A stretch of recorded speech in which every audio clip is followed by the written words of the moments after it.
नमस्कार, live cities के net bulletin दिन में बिहार में आपका स्वागत है। आपके साथ मैं मुस्कान। खबरों की शुरुआत करेंगे, लेकिन उससे पहले एक नजर डालते हैं आज की सुर्खियों में। अटल बिहारी वाजपेयी की जयंती, नेताओं ने दी श्रद्धांजलि। क्रिसमस पर पटना जू पहुंचे सीएम नीतीश कुमार। वन्य जीवों का हाल जाना मंत्री श्रेयसी सिंह और डिप्टी सीएम विजय सिन्हा के बीच मुकाबला। आरएलएम के 3 विधायकों ने पार्टी भोज का बहिष्कार कर नितिन नवीन से मिले। बीजेपी नेता की हत्या पर आरजेडी बोली जनता भगवान जैसे भरोसा। आरजेडी के बयान पर सम्राट चौधरी का पलटवार। जज के ऊपर बोलकर बुरे फंसे deputy CM Vijay Sinha. BJP ने पूछा क्या लालू परिवार खुद को कानून से ऊपर समझता है। मनेर में ड्रग्स तस्करी का खुलासा। चाय बेचने वाला करोड़पति। 29 दिसंबर तक बिहार में पड़ेगी कड़ाके की ठंड। अब खबरें विस्तार से। भारत के पूर्व प्रधानमंत्री और भारत रत्न अटल बिहारी वाजपेयी जी की जयंती आज पूरे देश में मनाई गई है और स्वर्गीय अटल बिहारी वाजपेयी के जन्म दिवस पर राजकीय जयंती समारोह का आयोजन पाटलिपुत्रा पार्क में किया गया है। मुख्यमंत्री नीतीश कुमार ने स्वर्गीय अटल बिहारी वाजपेयी की प्रतिमा पर माल्यार्पण कर उन्हें भावभीनी श्रद्धांजलि अर्पित की और इस अवसर पर उप मुख्यमंत्री सम्राट चौधरी और उप मुख्यमंत्री विजय कुमार सिन्हा, ग्रामीण कार्य मंत्री अशोक चौधरी, विधायक सह भाजपा के प्रदेश अध्यक्ष संजय सरावगी सहित कई अन्य नेता मौजूद रहे और भाजपा प्रदेश अध्यक्ष संजय सरावगी ने कहा कि अटल जी की ऐसी बहुत सारी योजनाएं थी जिनके बल पर देश विकास के पथ पर रहा और बिहार को भी और इस राष्ट्र को भी बहुत कुछ दिया। आज देश उन्हें सत सत नमन कर रहा है। मुख्यमंत्री नीतीश कुमार क्रिसमस के दिन पटना जू पहुंचे हैं। उन्होंने उद्यान के विभिन्न बाड़ों का भ्रमण किया और साथ ही वहां मौजूद जानवरों के रखरखाव और स्वास्थ्य की जानकारी भी ली। मुख्यमंत्री ने जू में पर्यटकों के लिए बनाई गई नई सुविधाओं और सुरक्षा व्यवस्था की निरीक्षण किया और साथ ही उन्होंने अधिकारियों को निर्देश दिया है कि त्योहारों और नए सालों के मौके पर आने वाली भारी भीड़ को देखते हुए सुरक्षा और स्वच्छता का विशेष ध्यान रखा जाए। उन्होंने खास तौर पर बच्चों के लिए बनाए गए मनोरंजन क्षेत्रों और साथ ही एजुकेशन सेंटर की प्रगति की समीक्षा की और इस दौरान मीडिया से बात करते हुए मुख्यमंत्री ने ये भी कहा कि वन्य जीव और साथ ही पर्यावरण का संरक्षण हम सबकी सामूहिक जिम्मेदारी है। पटना जू न केवल मनोरंजन का साधन है बल्कि यह नई पीढ़ी को प्रकृति के करीब लाने का भी एक सशक्त माध्यम भी है। पटना के मैनुअल हक स्टेडियम में डिप्टी सीएम विजय सिन्हा और साथ ही क्रिकेट खेलते नजर आए और बता दें कि खेल के दौरान मंत्री श्रेयसी सिंह और साथ ही बॉलिंग कर रही थी। बता दें कि श्रेयसी सिंह ने बॉल फेंका और दूसरी ही गेंद में विजय सिन्हा क्लीन बोल्ड हो गए और इसके बाद विजय सिन्हा के समर्थक नो बॉल चिल्लाने लगे और साथ ही दरअसल भारत रत्न अटल बिहारी वाजपेयी स्मृति महिला क्रिकेट चैंपियनशिप के फाइनल मुकाबले में विजय सिन्हा और श्रेयसी सिंह भी पहुंचे थे और फाइनल मुकाबला डिजिटल इंडिया थंडर और साथ ही जल जीवन स्ट्राइकर के बीच में हुआ था, जिसमें डिजिटल इंडिया थंडर ने विजय हासिल किया और साथ ही खेल मंत्री श्रेयसी सिंह और बिहार के उप मुख्यमंत्री विजय कुमार सिन्हा ने क्रिकेटर को ट्रॉफी देकर सम्मानित भी किया और खेल मंत्री श्रेयसी सिंह ने यह भी कहा है कि खेल को बढ़ावा देने के लिए समाज और सरकार को मिलकर काम करना होगा। महिला क्रिकेटर्स को प्रोत्साहित करने के लिए इस योजना से जुड़े सभी लोगों को उन्होंने बधाई भी दी। उपेंद्र कुशवाहा की पार्टी राष्ट्रीय लोक मोर्चा में बड़ा खेल होने के स्पष्ट संकेत देखने को मिला है। बता दें कि बिहार विधानसभा में पार्टी के 4 विधायक हैं। इनमें से एक उपेंद्र कुशवाहा की पत्नी स्नेहलता कुशवाहा है, लेकिन बाकी के 3 विधायकों ने विद्रोह के स्पष्ट संकेत देना शुरू कर दिया है। तीनों विधायकों ने उपेंद्र कुशवाहा के भोज का बहिष्कार कर दिया है, लेकिन माधव आनंद और रामेश्वर महतो और साथ ही आलोक सिंह ने भाजपा के राष्ट्रीय कार्यकारी अध्यक्ष नितिन नवीन से मुलाकात भी की है और उपेंद्र कुशवाहा ने अपने आवास पर लिट्टी चोखा का भोज दिया था। इसमें उनकी पार्टी के प्रमुख नेताओं के साथ मीडिया के लोगों को आमंत्रण दिया गया, लेकिन कुशवाहा की पार्टी के 3 विधायक इस भोज का बहिष्कार कर दिया।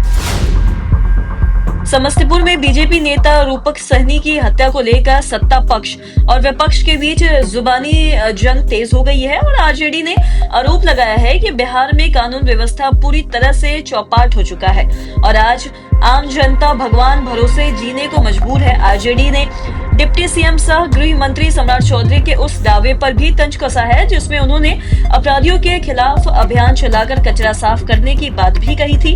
और साथ ही प्रदेश प्रवक्ता मृत्युंजय तिवारी ने ये भी कहा है कि जब नीतीश सरकार अपने ही दल के नेताओं को सुरक्षा नहीं दे पा रही है तो आम लोगों की सुरक्षा की गारंटी कैसे दी जा सकती है। और साथ ही आरजेडी ने भाजपा नेता की हत्या को सरकार की विफलता का भी प्रतीक बताया है और साथ ही जवाबदेही तय करने की भी मांग की है। दूसरी ओर भाजपा ने इस मुद्दे पर विपक्ष द्वारा राजनीतिकरण करने का आरोप लगाया है। बता दें कि उप मुख्यमंत्री सम्राट चौधरी ने मामले पर कहा है कि 2 लोगों की गिरफ्तारी हुई है और आपसी विवाद का मामला सामने आया है और साथ ही तत्काल वहां के थाना प्रभारी को सस्पेंड भी किया गया है और जहां भी कोई घटना घट रही है पुलिस त्वरित कार्रवाई भी कर रही है। वहीं जेडीयू के नीरज कुमार ने ये भी कहा है कि समस्तीपुर में आपसी विवाद में दुखद हत्याकांड हुआ। 4 घंटे के अंदर पुलिस ने गिरफ्तार कर लिया और 3 अभियुक्त गिरफ्तार भी हो गए हैं और साथ ही पूर्व में भी दोनों परिवारों के बीच विवाद रहा, मुकदमा भी किया गया। और साथ ही उन्होंने आगे ये भी कहा है कि विपक्ष अगर सवाल खड़े कर रहा है तो उनसे मैं पूछता हूं कि क्या आपने पुलिस को जानकारी दी थी। परिजनों ने एफआईआर तक दर्ज नहीं करवाया और साथ ही 4 घंटे के अंदर आरोपी भी पकड़े गए और साथ ही कानून व्यवस्था इसी को कहते हैं।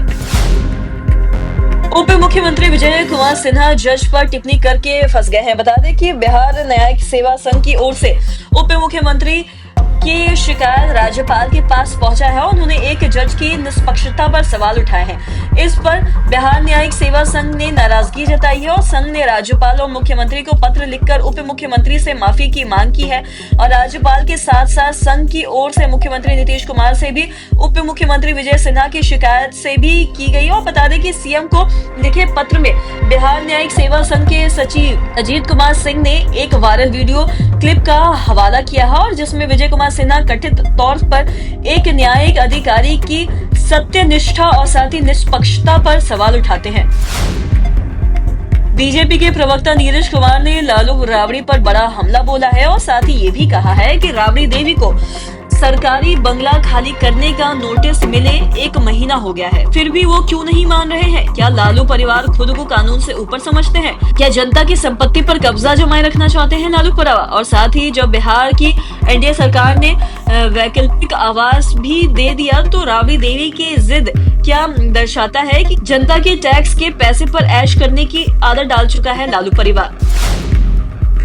पटना के मनेर थाना क्षेत्र में चाय बेचने के नाम पर करोड़ों की अवैध संपत्ति अर्जित करने वाला एक ड्रग्स तस्कर को पुलिस ने दबोच लिया है। बता दें कि पटना और मनेर थाने की पुलिस ने संयुक्त कार्रवाई की है।